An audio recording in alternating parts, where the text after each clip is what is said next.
ගරු චාමර සම්පත් දසනායක මන්ත්‍රීතුමා ඔබතුමාට විනාඩි 7ක කාලයක් ලැබෙනවා. ගරු මූලාසනයේ මන්ත්‍රීතුමනි අද මේ පාර්ලිමේන්තුවේ රිමාන්ඩ් බන්ධනාගාරයේ තවදුරටත් රැඳී ඉන්න කෙනෙක් හැටියට මම අද පාර්ලිමේන්තුවට ඇවිල්ලා මේ පනතට කතා කිරීම ලැබීම ගැන මම සතුටු වෙනවා.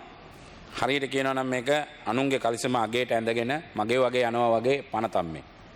මොකද හේතුව මේ පනත කෙටුම්පත් කරේ කවුද කවදද කවුරුද? ඊළඟට නීතිපතිගෙන් නීතිපතිට යව්වේ කවුද කවදද කවුරුද?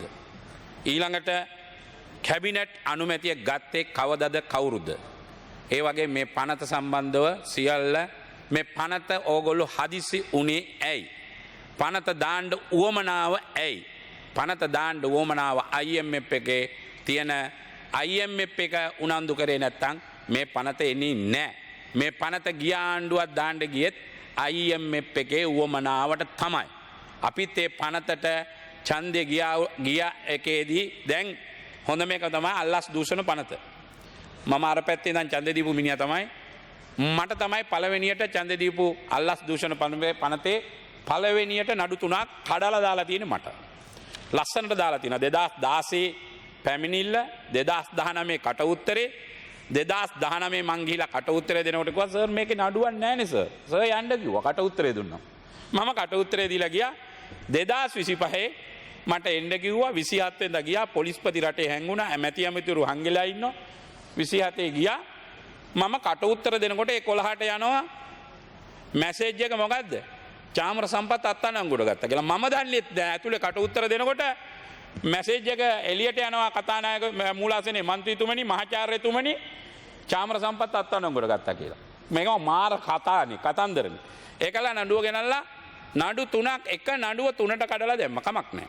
ඊට පස්සේ ඒ නඩු 3ට අප දීලා ඒ නඩු දෙකේ අප දුන්නාට පස්සේ ඒ නඩුවේ චෙක් එක අරන් ගිහලා 30 වෙනිදා ඇමතිතුමා ගිහිල්ලා දානවා දැන් 27 මං බන්ධනාගාරගත කරේ 30 වෙනිදා දානවා අද 7 වෙනිදා ඒ නඩුවට අද 8 වෙනිදා අප දෙනව බව දැනගෙන 30 වෙනිදා දානවා ගිහිල්ලා පැමිණිල්ලක් ඒ චෙක් එක අරන් ගිහලා මොකද CID එකේ දාලා CID එකෙන් පළවෙනි 30 දාපු නඩුව පළවෙනිදා ගිහිල්ලා බී රිපෝට් එක ඉදිරිපත් කරනවා බදුල්ල උසාවියේ පළවෙනිදා 30 මේ විදිහට වැඩ කරනවා නම් කතානායකතුමා මොනවා කරන්න බැරිද? නඩු 4000ක් 5000වල් ගොඩ ගැහිලා තියෙන එක මේ චාමර සම්පට්ට දාන විදියටම 30 දාලා 7 වෙනිදා මෝසන් එකක් දානවා ඊයේ මෝසමක් දාලා මංව ඊයේ බදුල්ල රිමාන්ඩ් කළා අද මෙතනින් අප හම්බුණා. මරු නියම වන්න ඕක කරන්න. මේ විදියටම මම කියන්නේ චාමර සම්පට්ට කරන විදියටම මේ විදියටම මෝසම දාලා කරන්න. මේක තමයි මේ ඇට් එක. ඒක තමයි මං කිව්වේ අනුන්ගේ කලිසම තමන්ගේ වගේ ඇඳගෙන ලස්සනට පාර යන මිනිස්සු ඉන්නවා. ඒ වගේ තමයි මේවත්. අපි බයිබරියකට නෙවෙයි. එහා පැත්තේ ඉඳන් රනිල් වික්‍රමසිංහ ගෙනාපු හැම පනතකටම අපිට කෙලවුණක් කමන අපි පහුගිය කාලේ ඇට් වැඩියෙන්ම 50 සම්මත කරේ ওই පැත්තේ ඉඳන් අපි ඒ ආණ්ඩුව කාලේ. නිසා අපි මේවට ප්‍රශ්නයක් නැහැ. මේ පනතට කවුරු ඡන්දේ දුන්නේ නැතත් චාමර සම්පත් හිරගෙදර ඉඳන් ආවේ මේ පනතට ඡන්දේ දෙන්න. මේ පනතට ඡන්දේ දෙන්න. අයථා විදියට හම්බ කරලා තියෙනවා නම් ඕනම කෙනෙකුට ප්‍රශ්නයක් නැහැ. හැබැයි ක්‍රමයට කරන්න. මේ චාමර සම්පට්ට කරපු විදියට අනිත් මිනිසුන් කරන්න එපා. පලිගන්න එපා. ඒක මේ ආණ්ඩුව තිබ්බා කියලා ඊළඟට මේ ආණ්ඩුව වෙනස් වෙලා ඕගොල්ලෝ විපක්ෂයට ගියා කියලා ඒක ක්‍රමයක් තියාගන්න. ඒ ක්‍රමයට කරන්න ඕන කතානායකතුමා. නිකන් මේ දේශපාලන පලිගැනීම් ගන්න එකේ සීමාවක් තියෙනවා. ඒක ප්‍රශ්නයක් විදිහ නෑ. ගන්න ඕන දේශපාලඥයන්ටත් මේක පොදුයි. අපි 50 සම්මත කරා කියලා මේ පාර්ලිමේන්තුවේ අපිට නීතිය අපිට එක නීතියක් 50 සම්මත කරා කියලා මේ 225ට එක නීතියක් මේ රටේ නෑ. ඒ නීතිය කාටවත් පොදුයි. හැබැයි ඒක කරනකොට කරන්න ඕන පලිගැනීමක් නෑ චේතනා නැතිව මේ එහා පැත්තේ ඉන්න ඇමති කෙනෙක් ගල් කිස්සේ දෙමහල් ගොඩනැගිල්ල බලෙන් පවරගත් ඇමති කෙනෙක් ඉන්නවා ඉස්සරහා පෙළේ. දෙමහල් ගොඩනැගිල්ල දැනටත් CID එකේ පැමිණිල්ල තියෙනවා මේ ඇමතිගේ. දැනටත් CID එකේ ඇමතිගේ පැමිණිල්ල තියෙනවා ගල් කිස්සේ දෙමහල් ගොඩනැගිල්ලක් බලෙන් පවරගත්ත විපක්ෂයේ ඉන්න മന്ത്രിවරයෙක් කාලේ. අද වෙනතුරු CID එක කට උත්තරයක් අරගෙන ගිහිල්ලා නැහැ. ගල් කිස්සේ උසාවියට ගිහිල්ලා නැහැ. තව ඇමති කෙනෙක් ඉන්නවා පොහොර සංස්ථාවේ ඉන්න කාලේ රුපියල් මිලියන 70ක වංචාවක් කරලා වැඩ තානම් වෙච්ච ඇමති කෙනෙක්. අද වෙනතුරු කිසිම ඇක්ෂණයක් ගත්තේ නැහැ. මට මොකද්ද? බදුල්ල ලංකා බැංකුවේ ළමා කැකුළු අර කැට බෙදෙන එකෙන් රුපියල් ලක්ෂ 10ක් දුන්නා කියලා ඒ ලක්ෂ 10 ප්‍රධාන ඇමතිවරයාගේ නිල පත් මේක මේවා කරා කියලා මට නඩු දාලා තියෙනවා. යකෝ සුදු බණ්ඩා කියලා ලියන්නද මම ප්‍රධාන ඇමති කියන්නේ නැතුව? ඒ වෙලාවේ ප්‍රධාන ඇමතිගේ මේ ලෙටර් හෙඩ් එකෙන් ලියුම ගහන්න නැතුව මම මොකාගේ ලෙටර් හෙඩ් එකෙන් ලියුම ගහලා බැංකුවෙන් ඉල්ලන්නේ? ගරු මන්ත්‍රීතුමනි ඔබතුමාට විනාඩි 2ක කාලයක් තියෙනවා. ඔව් ඔබතුමා ගැන මම ලොකු ගෞරවයක් තියෙනවා. ඔබතුමා අනුරාධපුරේ ඉන්න කාලේ ඉඳන් මම දන්න කෙනෙක්.